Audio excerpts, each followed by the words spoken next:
አሁን እኮ በዚህ ሰዓት ብልጽግና ፕሮፓጋንዳውን አቁሞታል። የብልጽግናን ፕሮፓጋንዳ የሚሰራው እስክንድር ነው። የነ እስክንድር የነ መከተው ኃይል ነው። ሸዋ ላይ ያለው የአማራ ጠላት አማራ መስሎ አማራ በፋኖነት ስም የወጣው በእስክንድር የሚመራው ነው። በእናዶና ያበበ በእናቤጺሞ የሚመራው። ስለዚህ ይህ ነገር እስከ መቼ ነው በዚህ ሁኔታ የሚቀጥለው? እስክንድር እስከ መቼ ነው የአማራን ሰቆቃ እያከፋና በጅምላ ጭፍጨፋውን እየመራ እስከ መቼ ነው አማራ ክልል ውስጥ አይደለም ኢትዮጵያ ውስጥ እስከ መቼ ነው የሚቆየው የሚል በጣም መጠየቅ ያለበት ጥያቄ ነው። አሁን አርሶ አደሮችን ይሰበስባሉ።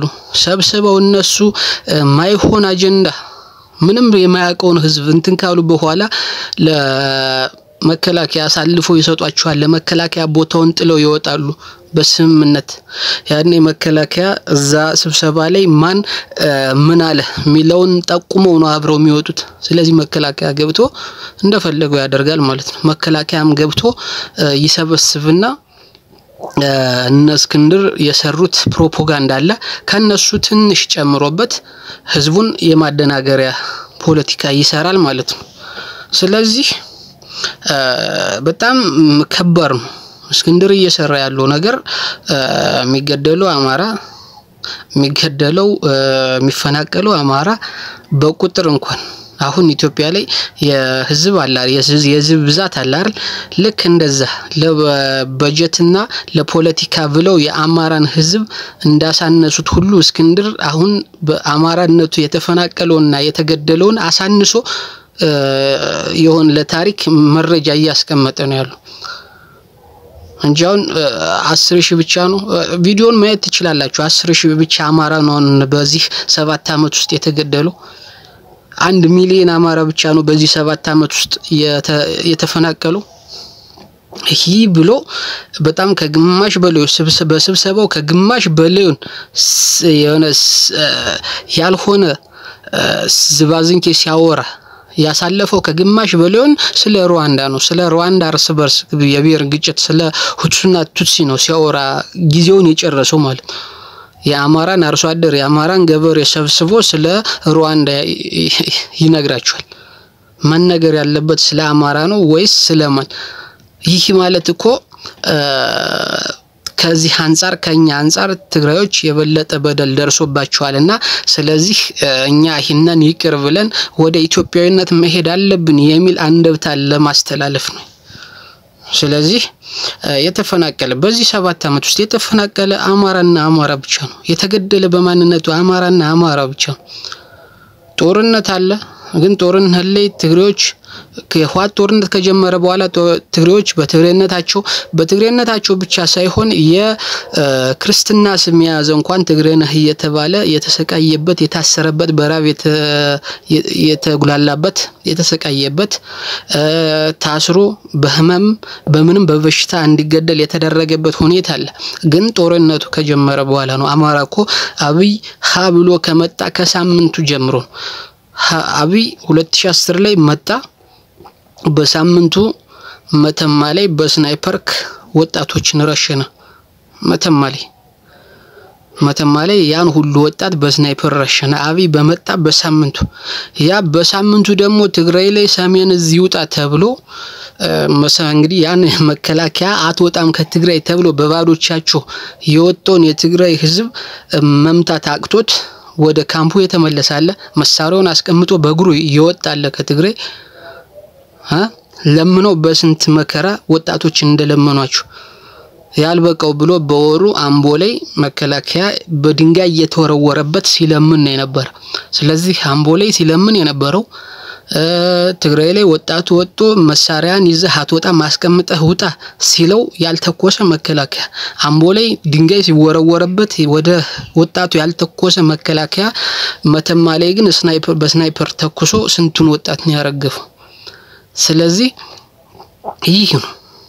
ይህ በጣም ከባድና መታየት ያለበት ከዛ ነው የጀመረው የአማራ ሰቆቃ መተከል ላይ ብቻ ከስንት ከመቶ ሺህ በላይ አልሞተም። መተከል ላይ ብቻ አልተገደለም። በቀን በ150 200 300 500 700 በቀን በጅምላ አልተቀበረም። 10 ሺህ ብቻ 10 ሺህ እኮ በወር ራሱ 10 ሺህ ብቻ አይገደልም። በእርግጠኝነት በዚህ 7 አመት ውስጥ ማለት ነው። የወለጋውን በደቡብ በምስራቅ ስንቱ ነው አማራ በማንነቱ የተገደለው። ስለዚህ 10 ሺህ ብቻ ያለው ይሄ የሆነ ለወደፊት ታሪክ ተዛብቶ እንዲጻፍ ለወደፊት ተሰንዶ ቢቀርብ የሆነ መከራከሪያ ነገር የአማራ ብሔርተኝነት ጎልቶ እንዳይወጣ የሚያደርግ ነገር ነው እየሰራ ያለው። 1 ሚሊዮን ብቻ ነው የተፈናቀለው። እስኪ ደብረ ብርሃን ላይ ብቻ ሄድ፣ ወሎ ላይ ሄድ፣ እስቲ ኬሚሴ ላይ ሄድ። የኬሚሴ እንዴት ነው? አጣዬ 1 ሚሊዮን ብቻ ነው የተፈናቀለው። ያጣዬ ህዝብ ስንት ነው? ሙሉ በሙሉ ቤቱ ተቃጥሎበት ፈርሶ ወደ ድህነት የተመለሰ ስንት ነው? እስኪ ሰቆጣ ላይ ሄድ፣ ጎንደር፣ ባህር ዳር፣ ማርቆስ ሄድ። እስኪ ከወለጋ ተፈናቅለው የተጠለሉት ያ ብቻ እነዛ ይሄ ነው 1 ሚሊዮን ብቻ።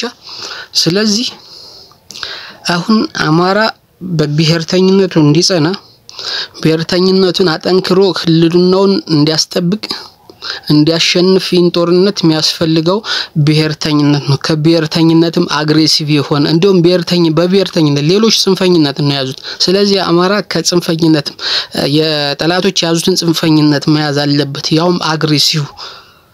ስለዚህ በከዚህ ሁኔታ ካልተሰራበት በይህ እንዲሰራ ደግሞ እስክንድር ካልወጣ እነመከተው ሃይ ካልተባሉ በህዝቡ በጣም ችግር ይራዘማል ችግሩ። እስክንድር ወጥቶ ሸዋ ላይ ያሉ የነመከተው ፋኖ አንዳንድ አመራሮች አቤጺሙ አዶናይ አበበ ወጥተው ወደ አንድነት መምጣት ካልተቻለ በጣም ከፍተኛ የሆነ እያሳበበ በእነስክንድር በእነመከተው ፋኖ እያሳበበ የሚደርሰው ጥቃት በጣም ዘለቂታ ይኖራል። ስለዚህ ህዝቡ እንደ አማራ ህዝብ ለወደፊት ደግሞ ኢትዮጵያን የሚፈልግ ሌላው ብሔር ይኖራል። ኢትዮጵያን ለወደፊት ከፈለጉ ተባብረው እንግዲህ መንግስት ላይ ጫና መደረግ አለበት።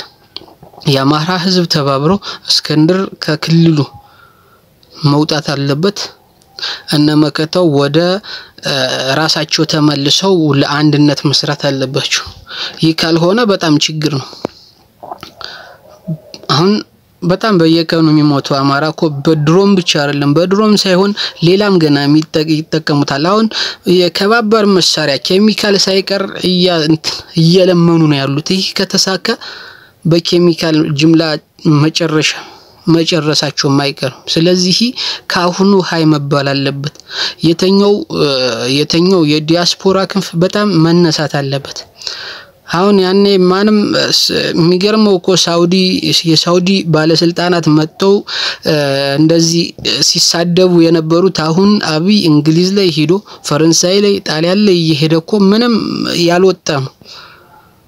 ስለዚህ ነገር በጣም መስተካከል አለበት። አንድነቱ ብሔርተኝነቱን ማሳደግ ከብሔርተኝነት ማልፎ እንግዲህ ሌሎች የአማራ ጠላቶች የያዙትን ጽንፈኝነት አማራ መላበስና በእነሱ ልክ ቁመናውን ማስተካከል አለበት። ይሄ ነገር ባጭሩ እንዲቆጭ እንጂ በጣም ከባድ ነው።